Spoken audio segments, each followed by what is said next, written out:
Welcome to The Explainer. So, if you've ever gotten back from a trip to Japan and felt this weird, kind of lingering sadness, you are definitely not alone. Today, we're going to deconstruct that unique feeling, the sense that you're missing something way more than just a place. Okay, let's just dive right into this idea, because it's a big one. This isn't about missing the incredible food or the beautiful temples. It's about a feeling. A really profound sense of calm that happens when your environment isn't constantly trying to get something from you. To really get to the bottom of this, we're going to pull together this sort of imaginary roundtable of experts.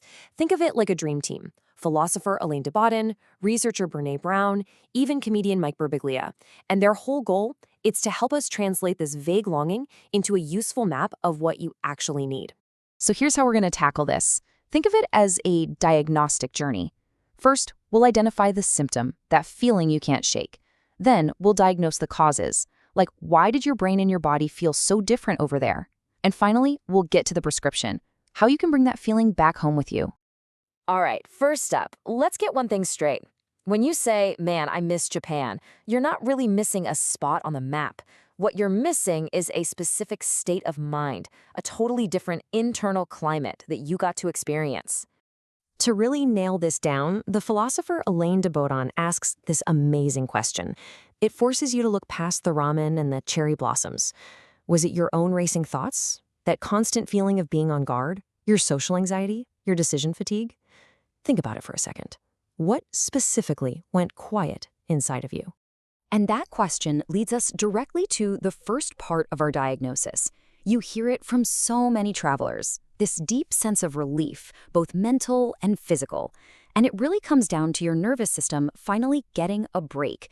It stops preparing for impact. This chart here just breaks it down so perfectly. See, back home, we might be constantly, even subconsciously, bracing for small conflicts or feeling like we're being judged. But in Japan, that often melts away into this feeling of respectful invisibility. The brain power you spend just navigating a normal day is way lower, and the predictable environment means your brain isn't constantly scanning for threats. Your body literally stops preparing for a fight it thinks is coming. And I mean, come on, this quote from Mike Birbiglia just nails it, right? It's so funny and so true. For so many of us, our day-to-day life has this constant internal narrator, analyzing everything, second-guessing every move. In Japan, that voice finally shuts up for a bit. It gets a union break.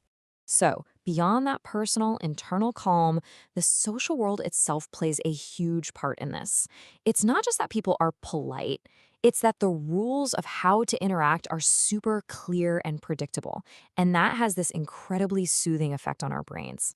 Our panel of experts would call these social scripts, and you can think of them as a kind of emotional infrastructure for society. They're not just about good manners. They're a whole system of predictable behaviors that dramatically lower the amount of mental energy you have to spend just trying to figure out how to act around other people. And this is the payoff, right here. You get this baseline of predictable respect without having to earn it or perform for it. You're given a polite amount of distance, and you have permission to just be neutral, to be quiet. All of this reduces your social bandwidth usage. There's just less pressure to be constantly showing off your status.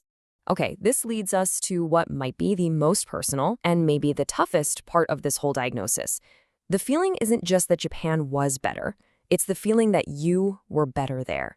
And the sadness, the grief, comes from meeting a version of yourself that you really, really don't want to lose. So that brings us to this really sharp, important question. Are you actually missing Japan, or are you missing the person you got to be in that environment? Who was that person who showed up when all the external pressures suddenly changed? Maybe, as someone like Brené Brown might suggest, it was a self that was softer, less armored, a version of you that didn't have to be strong all the time, because it actually felt safe enough to be vulnerable. Or maybe it was a totally different side. Maybe, as a thinker, like Cal Newport would argue, it was a self that could actually focus, an identity that emerged because the environment protected your attention instead of shattering it into a million pieces. You became someone who could actually finish a thought. And here's the crucial point, so please hear this. That Japan you is not a fantasy. It's not some fake vacation persona. It is real. It's actual evidence of your own potential, of who you are capable of being when your environment stops forcing you to be on the defensive 24/7. So, what do we do with this? Where do we go from here? Well, now we get to the prescription. This is how we turn that passive sadness into an active plan for building a life that you don't feel like you need to escape from. This question just reframes the whole experience, doesn't it? It suggests that maybe those post-travel blues aren't just nostalgia. Maybe they're a signal from your own mind that you're ready to grow, that you've possibly outgrown the life you left behind. Okay, so here's a really practical blueprint. These aren't huge life-altering changes. They're small, Japan-shaped actions that honor the message you received. Try this. Create a sanctuary by just clearing one single surface. Protect your attention by scheduling 1 hour, just one, with no phone.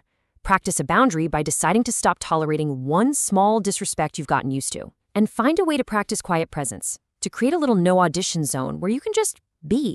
And this, right here, is the ultimate takeaway. This simple little translation tool is the key to the whole thing. It transforms that vague, heavy sadness into a specific, actionable need that you can actually do something about in your real life. So the next time you feel that longing creep in, ask yourself, what do I really need? Do I need more care in my surroundings? More protected attention for my own thoughts? More safety? Or maybe, just maybe, I need more quiet without feeling guilty about it. The goal, in the end, isn't to book another flight to escape your life. It's to build a life that your calmer, truer self can actually show up and live in.